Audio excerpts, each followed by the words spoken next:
Oke, assalamualaikum warahmatullahi wabarakatuh. Waalaikumsalam warahmatullahi wabarakatuh. Waalaikumsalam Selamat warahmatullahi wabarakatuh. selamat siang dan salam sejahtera bagi kita semua. Ketemu kembali kita di pertemuan ke-7 ya.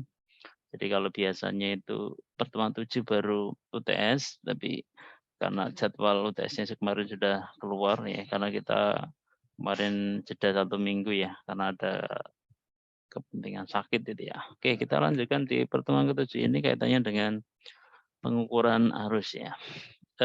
Saya pernah ada informasi di mata kuliah lain itu sudah diskrit ya kalau tidak salah. Sudah diajari cara pengukuran arus ya.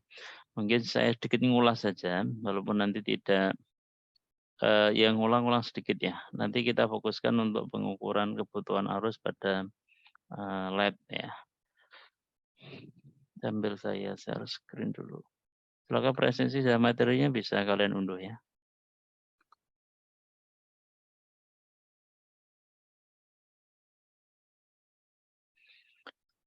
Oke, kaitannya dengan pengukuran arus atau ampere meter ya. Dari fungsi atau namanya dari AVO analog ya, ampere, volt, sama ohmmeter. Yang untuk batas pengukuran ampere meter itu dari sini 50 mikroampere. Yang saya share screen kelihatan ya? Kelihatan kah? Kelihatan, Pak. Oke, kelihatan. Jadi di sini mulai dari 10 mikroampere, kemudian sampai dengan berapa ini? 150. Nah ini di sini yang 1K ini. Yang 1K ini ada mikroampere tapi tidak kelihatan. Ya sampai sini. Jadi aslinya untuk pengukuran bisa dari sini sampai sini. Nah, bagaimana ini kan kemarin kita pakai untuk pengukuran resistansi juga ya. Ya sama fungsinya. Kalau kita gunakan sebagai ampere meter ya batas ukurnya yang sini, nanti untuk kalibrasinya tidak perlu ditemukan probe-nya. Ya, tidak diperlukan probe-nya, cukup kalian kalibrasi 0 sebelah kiri. Karena untuk pembacaan ampere meter untuk nilai ampere nanti skala yang dipakai adalah ini V strip A ya, seperti kalian kemarin baca di untuk pengukuran tegangan itu ya, selain yang AC 10 volt. Jadi dari sini skala V strip A. Nah, dari sini V strip A, kemudian angka baca skalanya berapa? Ya ini antara 250, 50 sama 10 atau angka baca skala nomor 2, nomor 3 sama nomor 4. Nanti tinggal diikuti aja. Tinggal diikuti yang batas ukur berapa. Kalau 50 mikro ya berarti kita gunakan yang angka skala yang nomor 3. Nanti kalau sini 2,5 berarti angka bacanya adalah nomor 2 dan seterusnya. Kalau di sini ada yang ada 10 enggak ini? Ini 101, enggak kelihatan ya. Ini kebanyakan 50 sama 2,5 atau 250. Nanti kita pakai kebanyakan angka skala nomor 2 sama angka skala nomor 3. Masih ingat yang kemarin untuk angka baca skala nomor 2 yang 250, satu stripnya nilainya adalah 5. Kemudian angka baca nomor 3, satu stripnya berapa kemarin? 1 ya. 1 ampere. 1 ampere nanti tinggal dikalikan aja. Ini di sini. Tergantung dari batas ukur yang kalian pakai. Kalau kita gunakan yang di sini DCA yang katakan ini ya, karena arus yang kita ukur nanti bentuknya DC yang AC tidak difasilitasi menggunakan alat ukur ini. Ya. Di sini ada DC ampere yang 0,25 berarti angka bacanya skala yang dibaca V strip A, kemudian angka baca skalanya kita gunakan nomor 2 yang 250, nanti hasil setelah kalian baca hasil akhirnya dikalikan dengan 0,001 gitu ya, atau pakai 10 pangkat min 3 dibagi 1000. Kemudian nanti untuk yang 50 desa 50 mikrovolt ini kita menggunakan angka baca ketiga ya. Di sini hasilnya mikro ya, bukan ampere tapi mikro ampere. Kalinya 1. Oh ini juga ada DC, oh DC volt, bentar. Yang DC ampere, ini miliampere. Yang paling kanan tadi miliampere. 150 kali 1 kali 15 miliampere. Yang kelipatan 10 enggak ada. Jadi kita pakai angka baca yang nomor 2 sama nomor 3. Oke. Dan dari satu stripnya nilainya 5 dan satu stripnya nilainya 1. Oke, jadi dalam perhatikan dalam angka baca skala ya. Ya sekalian tetap yang dipakai tetap V strip A yang madhab ke bawah ini. Oke, kemudian kalau kita perhatikan di user guide-nya atau user manualnya dalam pengukuran DC ampere sangat simpel ya, sangat simpel. Jadi kita fungsikan sebagai DC ampere, ya, turn the ring selector knob to an appropriate DC ampere. Jadi DC ampere yang sesuai berapa? Nah, untuk penentuan DC ampere yang sesuai, nanti lebih tepatnya kita kalau ingin bukan cara perhitungan, maksudnya cara gampangnya berarti kita paling tinggi. Jadi kalau kalau kita belum tahu terminalnya yang mau diukur itu berapa, pakai yang tinggi dulu, kemudian diturunin ya, supaya tidak jebol biosnya. Karena nanti kalau batas ukurnya aslinya terminalnya besar, kalau yang ukur dengan batas ukur kecil, nanti jarumnya kan dia over ya. Ya itu kalau terjadi keseringan biosnya akan putus. Jadi paling besar dulu. Tapi kalau dari perhitungan bisa kita cari dulu, oh kira-kira arus yang mengalir di sana dari teoritisnya berapa. Baru kalian tetapkan, oh kita menggunakan batas ukur yang sekian, dari sekian batas ukur kita pakai yang sekian batas ukur gitu ya. Ada yang resen, siapa ini resen? Sebentar. Kenapa dap ini siapa ini? Silakan dibuka mute-nya.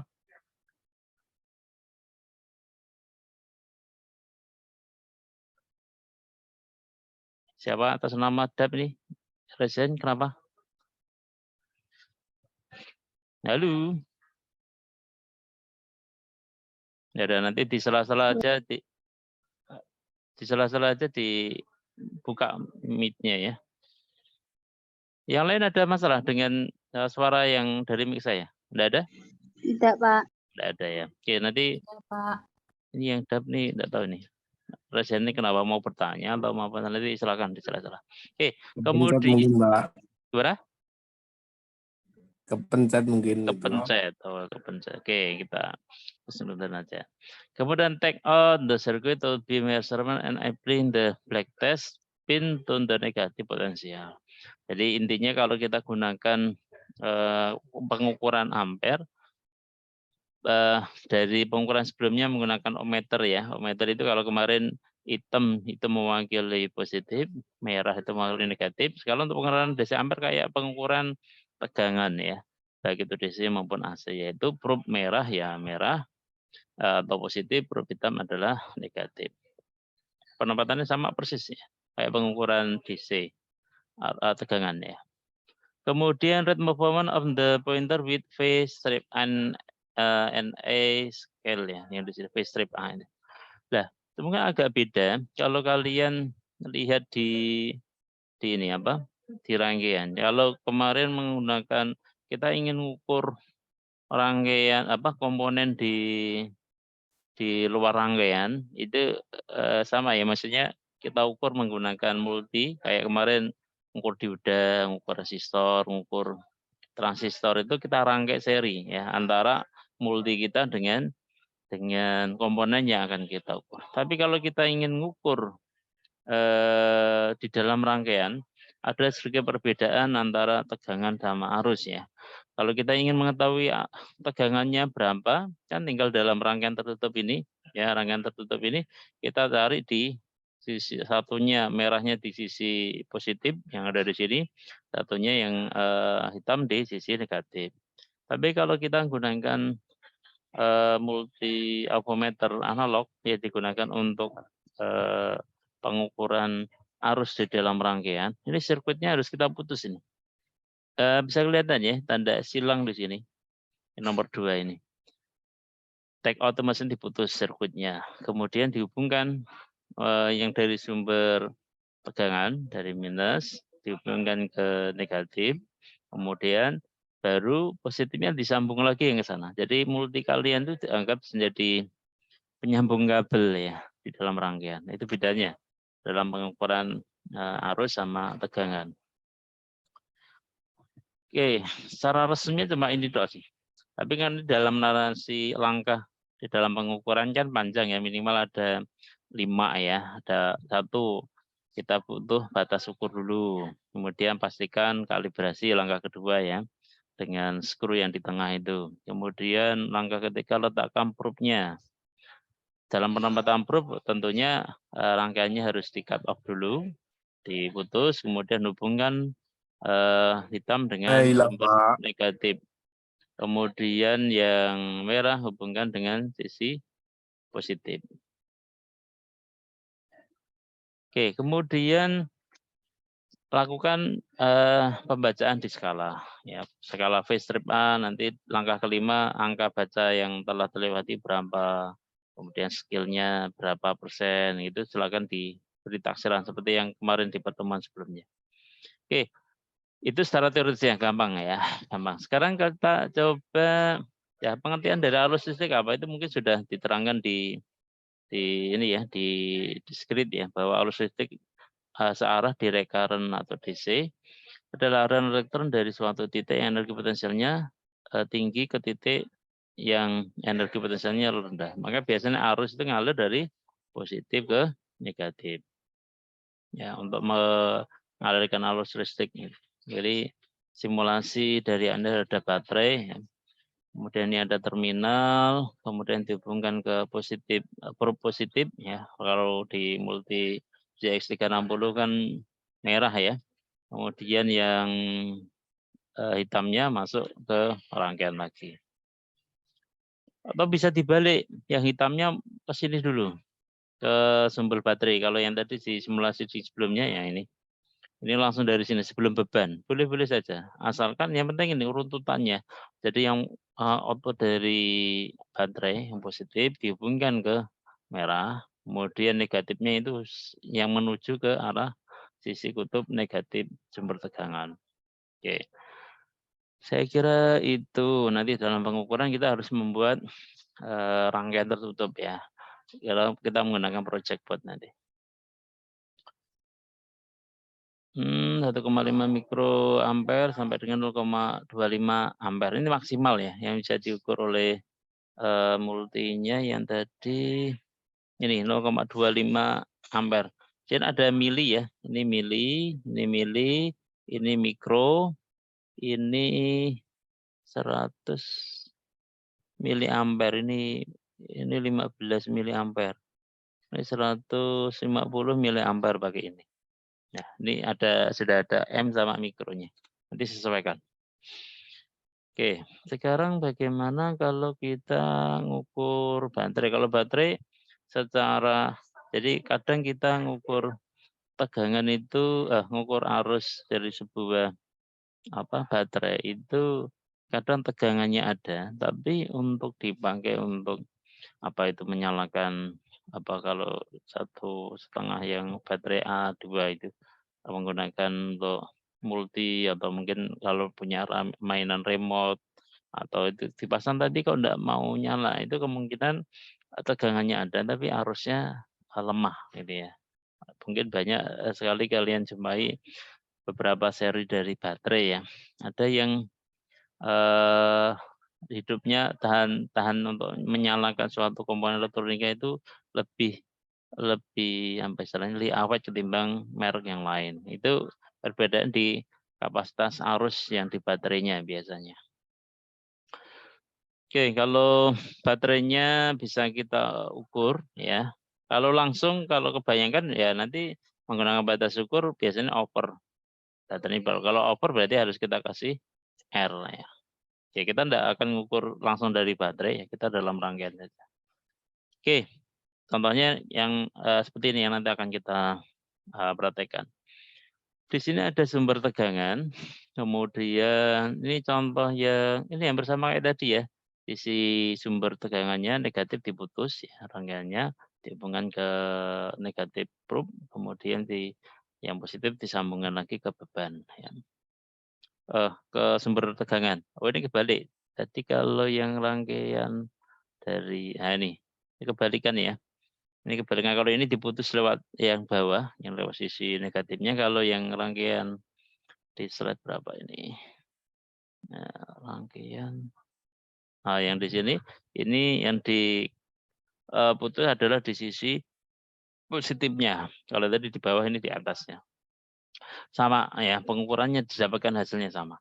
Nah, untuk bisa mengira-ngira atau nanti di dalam pengukuran kan harus dibandingkan dengan hasil teoritisnya ya. Ini juga nanti kalian juga pakai nanti waktu kalian membuat tugas akhir gitu ya. Biasanya dalam pengukuran arus apa saja yang perlu diperhatikan. Tentunya kalian masih familiar dengan hukum Ohm ya. Di diskrit itu ada V sama dengan I kali R. V itu mewakili apa? Atau standar internasional untuk apa? Standarisasi untuk simbol apa? P mewakili apa? Sol.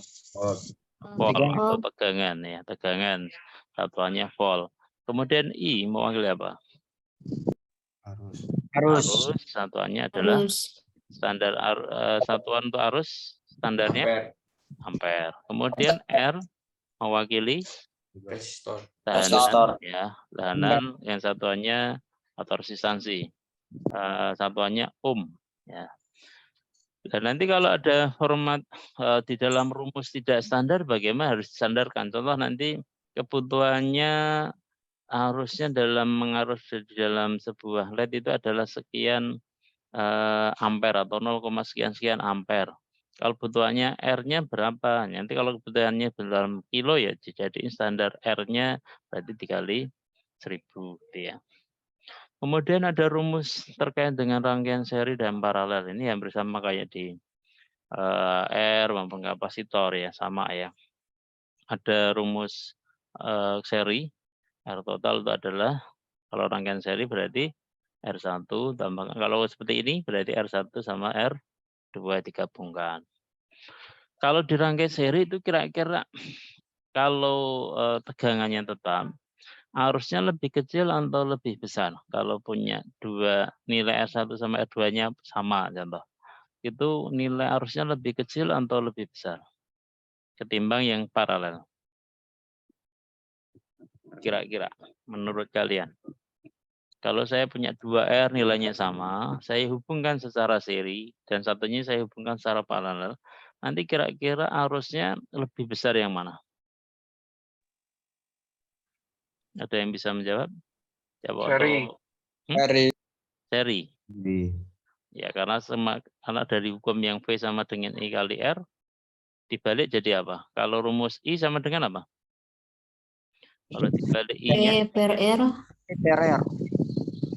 I sama dengan V dibagi R ya. Tegangannya kan tetap tadi. R-nya padahal kalau dirangkai seri kan lebih besar. Contoh kita memiliki 100 ohm dirangkai seri berarti kan menjadi 200. Yang semula kalau 100 dirangkai paralel kira-kira jadi berapa?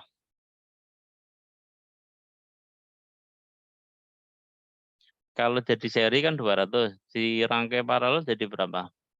1/R total sama dengan 2/100.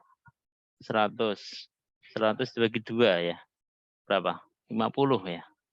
50 saja. Jadi pembaginya semakin besar dan ini pembaginya semakin kecil. Gimana? Lebih besar mana? Antara seri dan paralel? Seri. Duh, kok masih seri lagi? Bentar. Coba ditelaah baik-baik rumusnya.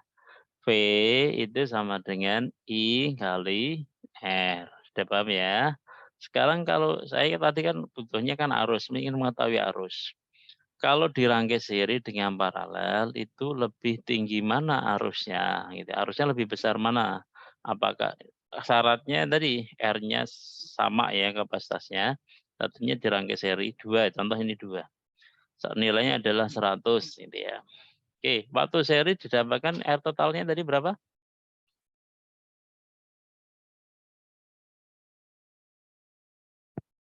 Berapa?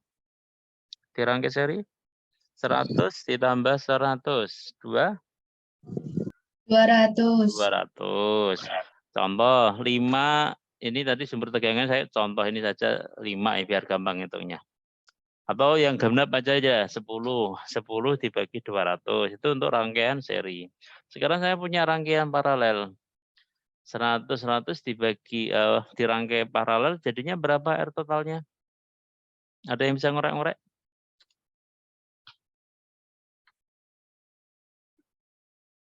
50. 50. Sekarang untuk yang paralel berarti kan V-nya tadi kan 10. 10 dibagi 50 dengan 10 dibagi 200. Hasilnya lebih besar mana? Paralel. Lebih besar, Pak? Paralel. Ayo yang masih bingung dah. Masih bingung dah. Ya, oke, tak simulasikan dalam Excel aja tidak bingung ya.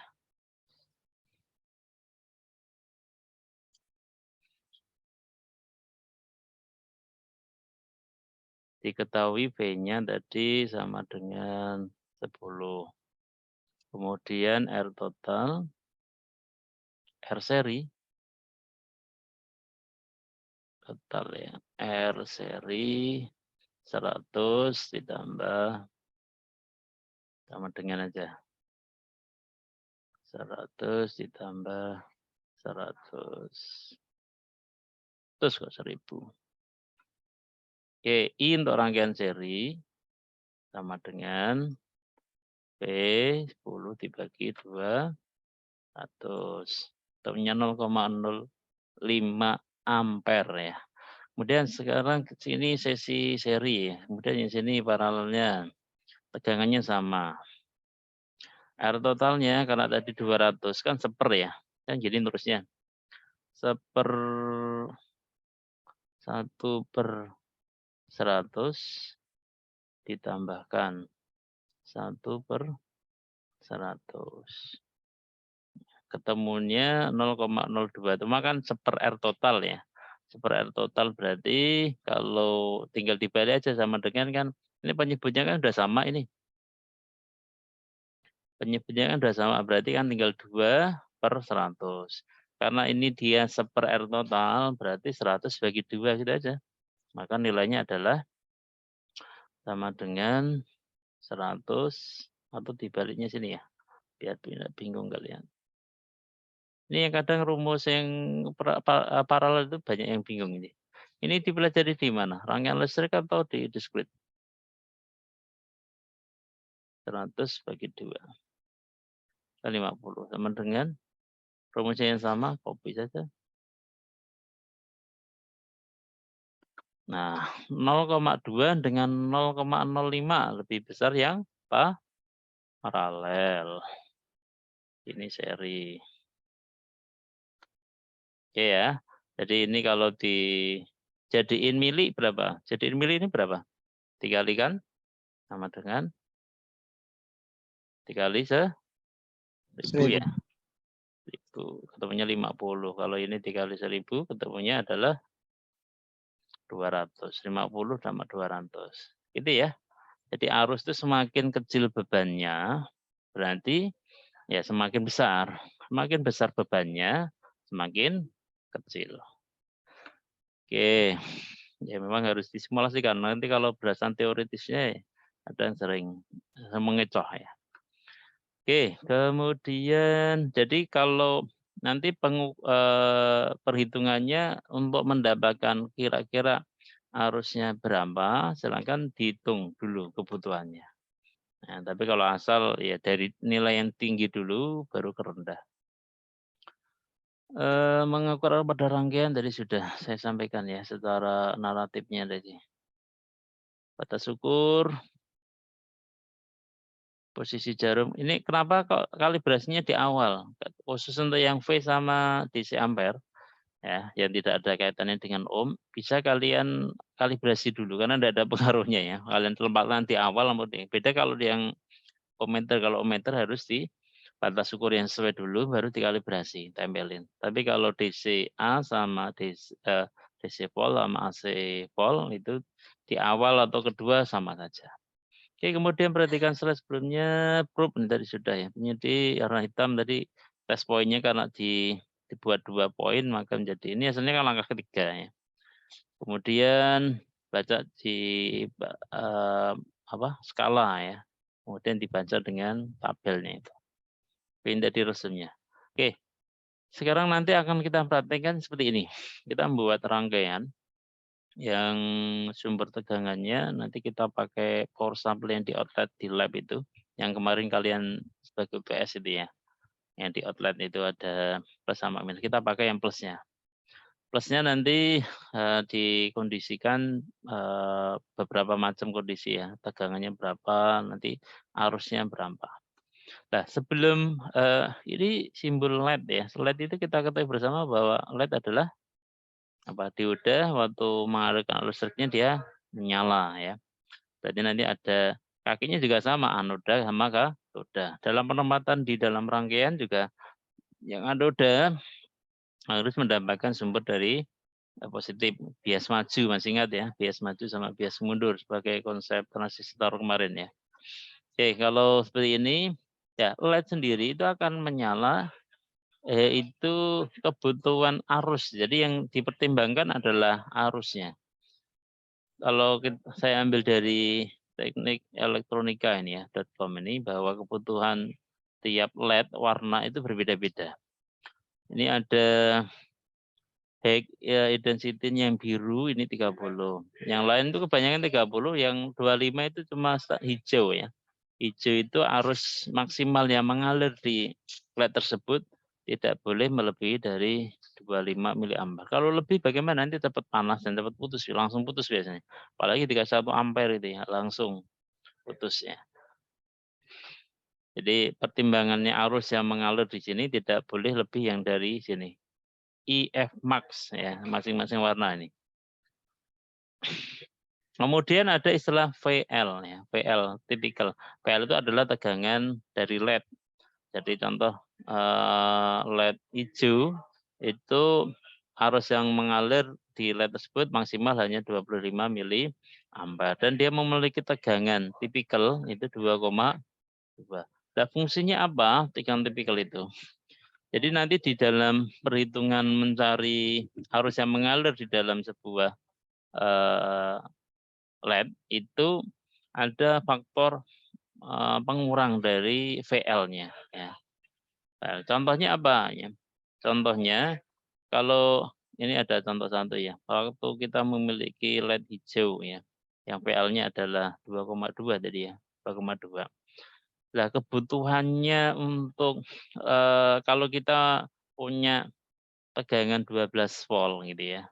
PL dari LED-nya adalah 2,2. Lah R-nya butuhkan berapa supaya LED hijau itu nyala dan awet gitu ya. Karena tidak boleh melebihi dari 25 miliampere ya. Ya. 20 ampere. Arus maju adalah 20 ampere diganti menjadi ampere menjadi 0 sekian. Berapa nilai listrik yang diperlukan. Kalau ingin amannya tadi 25 ya. Ini yang standar hijau jadi 22, kemarin butuhnya 25. Jadi kita bulatkan ini di sini. Kalau jadi bisa enggak LED itu arusnya di bawah 25? Boleh ya, malah lebih awet biasanya. Cuma ya itu intensitas dari cahaya yang dikeluarkan oleh LED-nya itu nanti agak redup ini ya, agak redup.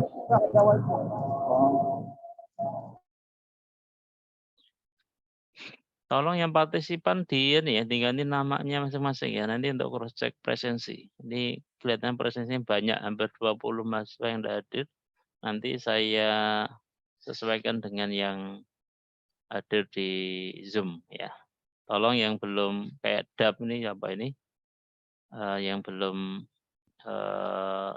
akunnya belum sesuai nama, silakan sesuaikan untuk cross check presensi. Oke, Ya, kebutuhannya kita coba buat, tadi kan kita buat 20 saja biar aman gitu ya. Enggak kita maksimalkan ini. Jadi ampernya kita buat supaya 20 miliampere. Harus kita standarkan ya. Kalau yang tegangan tadi kan sudah volt ya.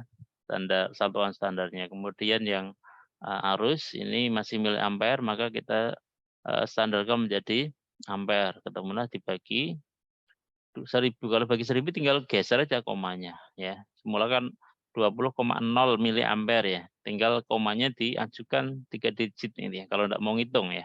Karena pembagi 10 kelipatan 10 atau pembagi kelipatan 10 itu yang gampang. Tinggal geser komanya kanan dan kiri ya.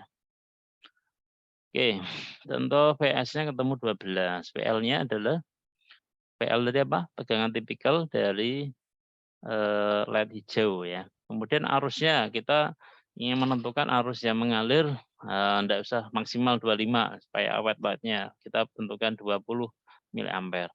Lah R-nya butuh berapa gitu ya. Ini R butuh berapa? Tinggal kan masukkan rumus ini. Kalau yang semula hukum Ohm kan I tadi kan V kali V per R. Kebalikannya berarti kalau R karena V itu adalah sama dengan I kali R, V adalah V per I. Tapi V di sini itu ada V sumber dan V tegangan tipikal dari LED-nya perlu dihitung. Jadi ada menjadi faktor pengurang ya, faktor pengurang untuk menghitung kebutuhan R-nya. Jadi yang VS yang semula sumber tegangannya ada 12 dikurangi VL-nya tadi 2,2, kemudian baru dibagi 0,02 ya, karena tadi arusnya kan harus distandarkan satuannya. Jadi kebutuhan R yang dibutuhkan hanya 490 ohm saja. Ya, standar ini dipakai di pasaran kalau mungkin ini tidak ada, cari yang terdekat. 510. Kalau 510 itu tinggal dihitung aja. Nanti dimasukkan ke sini. G-nya jadi berapa? Berarti VS per min VL dibagi R-nya 510. Harus jangan melebihi sampai dengan 25 miliampere. Gitu ya perhitungan untuk kebutuhan ini. Kebutuhan untuk penghitungan arus yang mengalir di LED ya. Sampai sini ada yang mau bertanya? Belum. Oke, contoh kedua. Contoh kedua, tegangan input adalah 9 volt ya. Kita LED-nya menggunakan biru ya. Biru tadi untuk VL tipikalnya adalah 4,5 ya. Kemudian arus yang kita ingin setting biru itu kan 30 ya tadi. Biru adalah 30 standar biru. Ya, 30. Kita tidak ingin maksimal karena jaga ini nanti kalau ada R-nya yang tidak sesuai ya. Kita pakai yang 25. Jadi di-down-kan 5 mili ya untuk space tadi rare yang dibutuhkan berapa. Oke, untuk yang R yang digunakan berapa ya sama. 9 dikurangi 4,5. Jadi kalau biru tegangan tipikalnya lebih banyak ya timbang yang hijau. 4,5 volt ya. Kemudian dibagi dengan kebutuhan arusnya, ketemulah 180 ohm. Nah, gitu. Dan nanti benar enggak dari nanti kita sudah memiliki R ya, R-nya berapa nanti dihitung dengan I, tinggal dibalik aja hasilnya rumus dari ini. Jadi kita mencari I, R-nya sudah ada, VL-nya sudah ada kan VL itu kan sudah menyatu dari warna dari LED-nya. Kemudian tegangan inputnya nanti berapa diukur. Nah, realnya kebutuhan arusnya berapa nanti bisa kalian hitung dulu. Baru nanti kita tetapkan batas ukur yang sesuai untuk mengukur arus yang mengalir di LED tersebut. Apakah benar enggak ada persen penyimpangannya berapa persen gitu ya. Oke, itu ada yang mau bertanya tentang kaitannya dengan pengukuran arus di LED ya aplikasi. Ini mungkin bahasan terakhir untuk ini aku analog ya. Jadi volt tegangannya sudah baik itu AC dan DC, kemudian resistansinya juga sudah, kemudian yang DC ampernya yang nanti akan kita praktekkan. Oke, ada mau bertanya?